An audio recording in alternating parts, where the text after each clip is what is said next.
ATV 24/7 is brought to you by Can-Am ATVs. The ride says it all. Previously on ATV 24/7. Leaving round 9 here at Unadilla, I think I proved to everyone this weekend that we're ready to be the champion. As far as people saying this is Josh Creamer's championship, what does Josh have to look out for? His biggest enemy could be himself. We've been having a little bit of struggle lately with Walnut. We just had bad luck there, bad decisions on my part, and I'm racing like I got nothing to lose. And me personally, I'm not satisfied unless I'm on the top spot. Dustin's a little more finicky, and I think too now, being second in points, he's mentally changing things. I think I need to get out of a rut I'm in right now, and there's only one spot to go from. Last 2 years being champion, that's down.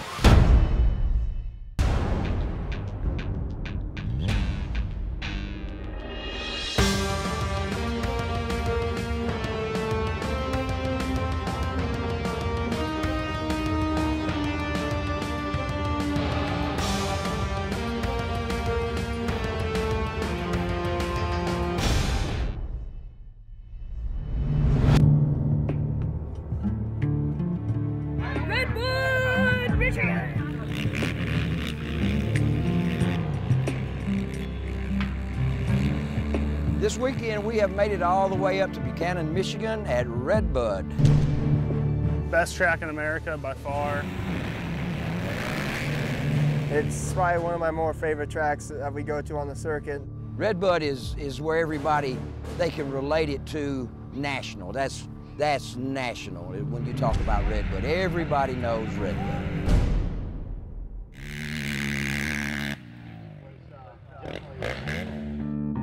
This weekend, I don't think it's going to be any different than any other weekend, and the man to beat, once again, is going to be Josh Creamer.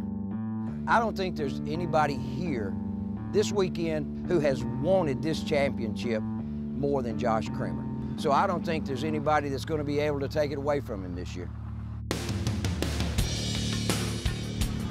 I do have a little bit of a different mindset going into the races now. Once you start thinking that you're racing out there for a championship, that's when the bad stuff starts happening. That's when you start making stupid mistakes and crashing. So I'm going out there to try to win, that's all.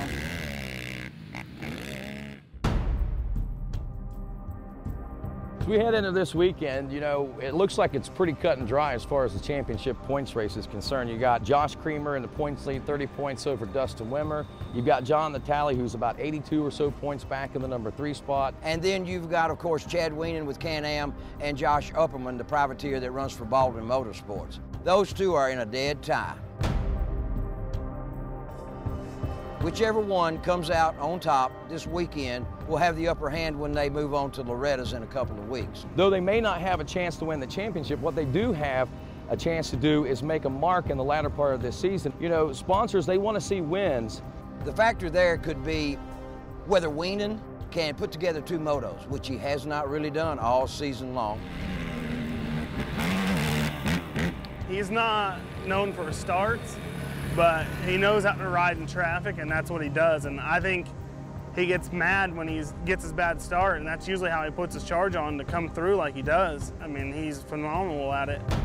Chad is at a point right now where he knows he's fast. There's no question whether he's fast or he's not. He's just got to put it together.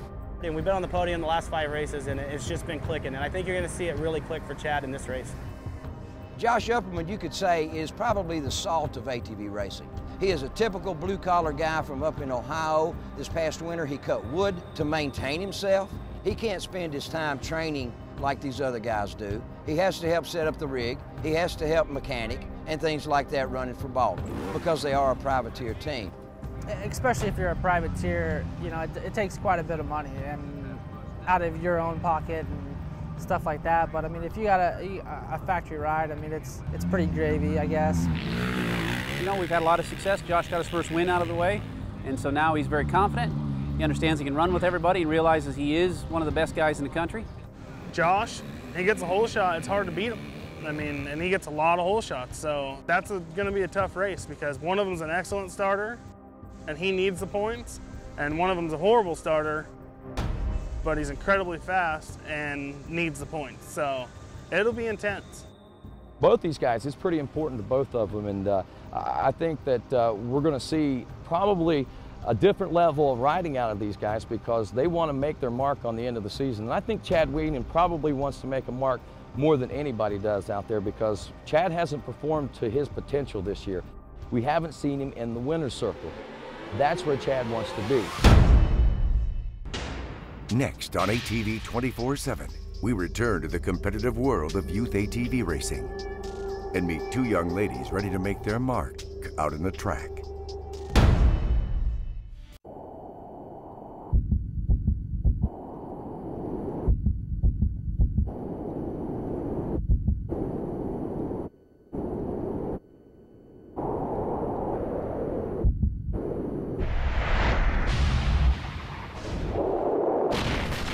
No marketing fluff.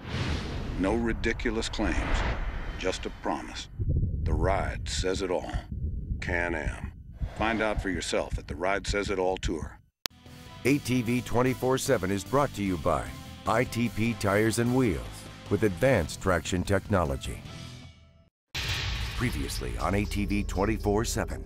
And then you've got, of course, Chad Weenan with Can-Am and Josh Upperman, the privateer that runs for Baldwin Motorsports. Those two are in a dead tie. That's going to be a tough race because one of them's an excellent starter and he needs the points, and one of them's a horrible starter, but he's incredibly fast and needs the points. So it'll be intense.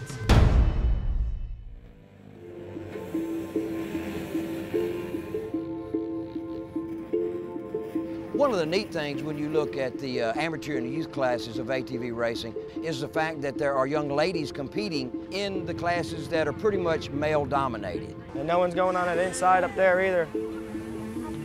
After LaRocco's leap right there. Where that red, white, and blue hay bale is, no one's going on that inside hump. So unless someone's standing in the corner, don't go, you know. My name's Elizabeth Vogt. I've been racing since I was 3 and I'm now 9, turning 10, so about 5 years.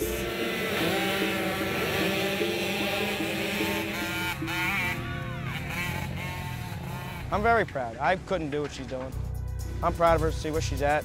She actually does cheerlead also. So then they see her go from the cheerleading to hopping in her motocross gear, sometimes the same day. And, we've actually showed up at the track with cheerleading gear. She took them, traded pom-poms for a helmet. I really like it because, like, it's just so much encouragement from all my friends and family, and it's like just a lot of fun going out there and just having fun racing. In points right now, I race 2 classes. In my modified class, I'm either 8th or 9th, but in my 70 singles league class that I'm actually really focused on, I'm in 6th in points. The amazing thing about it is these girls are quick, they're fast, they're hungry, and you know, nobody told them that girls aren't supposed to win. They've got the mentality a girl can do anything that a boy can do, and they go out on that racetrack and they ride just like that, and sometimes they do just as well, and a lot of times they do better. From Barberton, Ohio, ATV racer Macy Davenport prepares for another moto against 15 other male riders. The very first race that she had that was outdoors, when she really got into it, I sat down on the bleachers next to a dad, and the dad was really nervous for his son, and he looks at me and he says, which one of these little boys is yours? I said, that one right there with the real long hair, and she's not a boy. I've been racing 4 years, I'm 12, and I started when I was 8. I ride 90 senior automatic, and I'm in 2nd place in points, and I'm 1 point behind the kid in 1st. Yes, I definitely think the boys were a little bit more tempted to try to beat me just because I am a girl, and they don't want to be told, oh, well, you just got beat by a girl. Now, these young ladies wouldn't be there unless they were very talented, but they shatter more young male egos than any girl that's ever put you down in your life. You got this. Go deep in the hole shot, okay? You got Chase to your right, you got Tanner to your right. Go deep, about 2 extra bike lengths. Hang on it. Don't slide out, though, okay?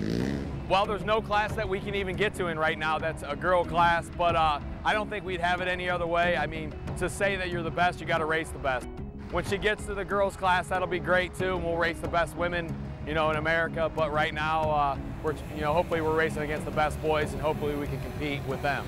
Well, it is definitely a boy-dominated sport, so to come out here and just show all the boys that they're not the only ones that win, just does a little bit of justice.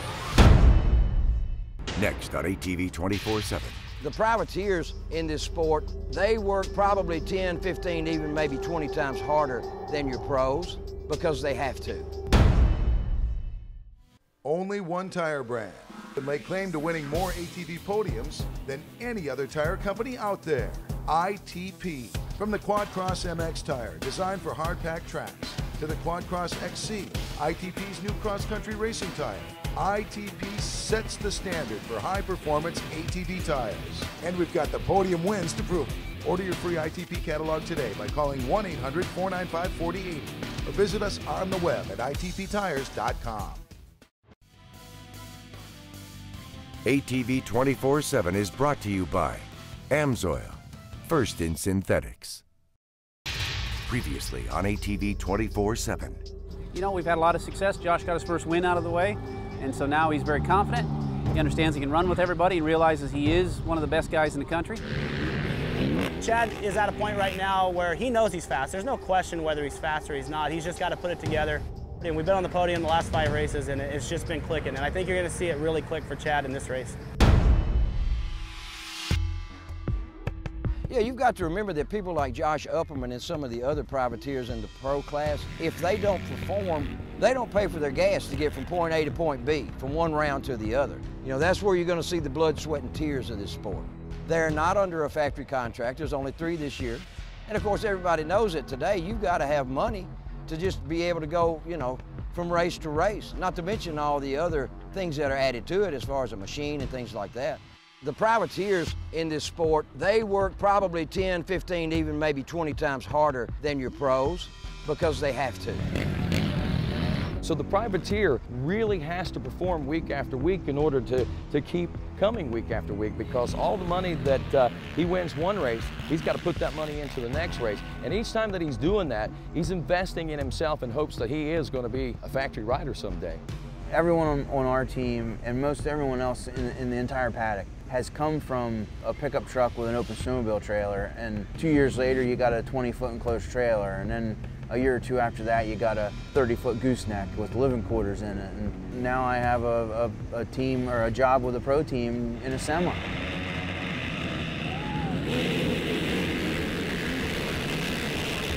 You know, you've got a lot of youth and amateur racers who aspire to be on a factory team. But what they don't realize is once they do, if they make that grade, they have not understood anything about pressure until they get under that factory tent.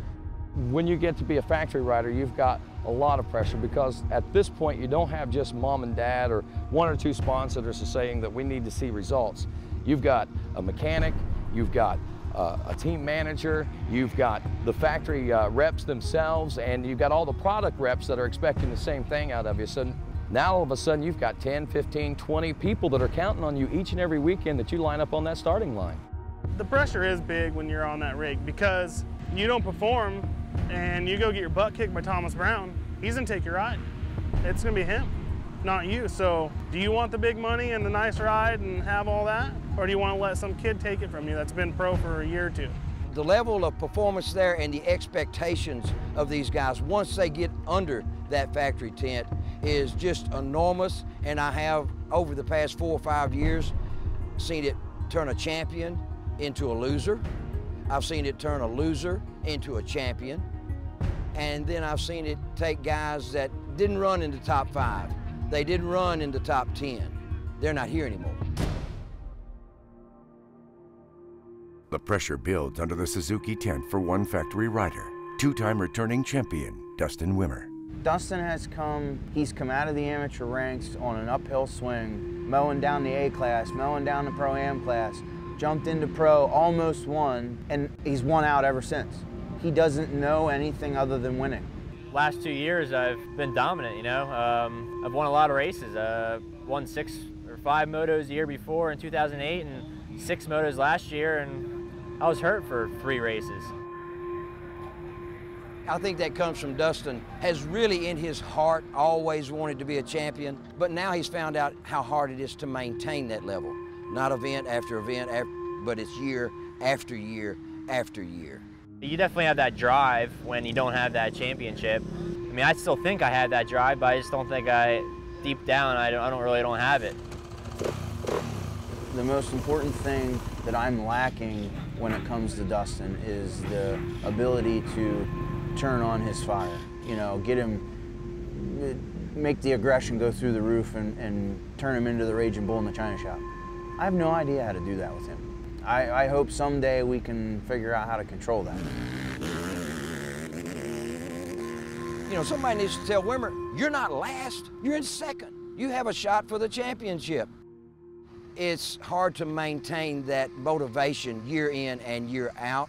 It's not lackluster, it's not a lack of desire, it's not a lack of drive. He just can't friggin' figure it out. Next on ATV 24/7, the gate drops and engines roar during the exciting conclusion of ATV 24/7. When you're here and he's here, do you have what it takes to get here before he does? No problem if you're riding with AMSOIL, the original synthetic motor oil. AMSOIL Formula 4-stroke and Dominator 2-cycle oil in your ATV gives you faster acceleration, unequaled wear protection, and maximum power to your wheels. AMSOIL Automotive products do the same for your tow rig too. AMSOIL, the first in synthetics.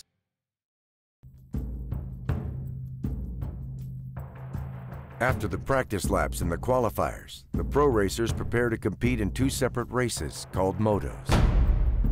The top 10 fastest riders earn points based on each moto. Adding the points together, the riders with the highest combined scores are the overall winners of the race weekend.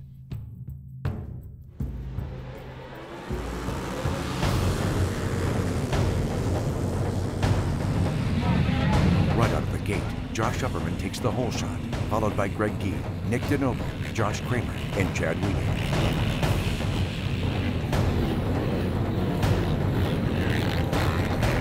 Upperman starts to stretch out his lead in first.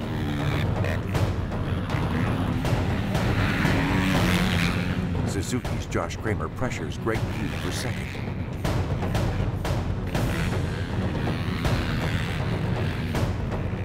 Gee makes a mistake.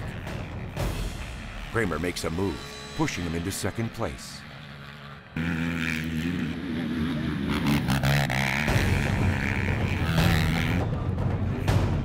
Kramer begins pressuring Upperman for first.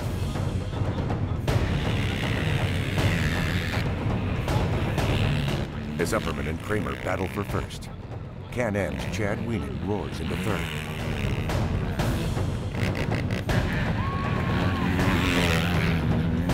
As the checkered flag flies, privateer Josh Upperman takes first, followed by Josh Kramer and Chad Wheaton in third. You choked on a few of them or what? Can't make no moves. Get right up on them. Gone. That thing is a monster. I knew those guys were going to come from the outside in the start, too. I wanted to go out there. Dustin's out of his mind. Going all the way inside. Yeah. It's crazy. Yeah, what was he thinking? What do you think you're going to get it? And you're trying to turn up, and everybody's washing out. If you come in over here, your momentum is pointed this way. You've got the traction, you've got the body weight to sling around, and I know you've got the throttle control to do it. I've watched you do that kind of stuff before. I know you can. Oh man, it was an awesome moto. We got the start, and Josh rode a phenomenal ride, and you know we just got to prep for the second moto, but man, we can't be happy right now. It's pretty good. The pissing and moaning and excuse period is done. I mean, it's not like he's been injured or going through some family tragedy or something. The bike's obviously holding up and all the same equipment. So, you know, I don't want to say unexcusable, but it's time to figure it out and get over it. With Upperman taking a first in Moto 1, the pressure mounts for Can-Am rider Chad Wheaton. As the stage is set for Moto 2, two riders, Upperman and Wheaton, prepare themselves for one of the most important races of their lives. As the gate drops, Kramer and Upperman battle for the hole shot. Kramer takes the lead. Josh Upperman, Chad Wienen, Dustin Wimmer, and John Natale are close behind. Wienen begins to charge, passes Upperman for second. Dustin Wimmer battles for fourth with the most intimidating racer in the field, number 13, John Natale.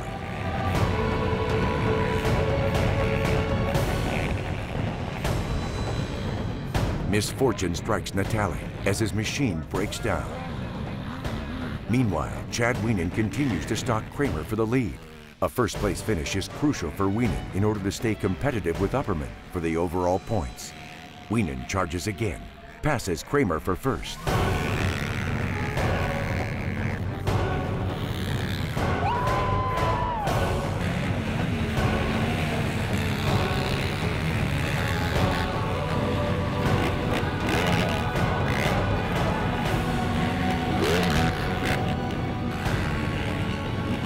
Kramer struggles to keep pace with Wienen. As the checkered flag flies, number 44, Can-Am rider Chad Wienen takes the top spot. After both motos, the points were tallied up, and the top scores for the weekend went to Chad Wienen, followed by Josh Kramer in second and Josh Upperman in third. Every single time I come out on that track, I walk up to the line and see everybody that's lined up on that gate, and I tell myself that they don't have what I have. I mean, I kind of just needed to show that and prove it to myself, and we got it, so it's nothing they can take away now. There's no better feeling in the world than winning. You know that today, nobody's better than you. Put it down and put my head down and just focus on the... 2 motors closer. I had a lot of fun doing it. 10 points, that's all I need. 2 more moto, I won it. That's what I'm saying. See? We went out there and did the same thing. Yeah. We raced to win. I don't think I'm going to change my strategy going into Loretta's. I mean, yeah, everybody might be chasing me, but you know, I made a promise to my team manager, Kevin, that I was going to go there and I was going to win Loretta's for him.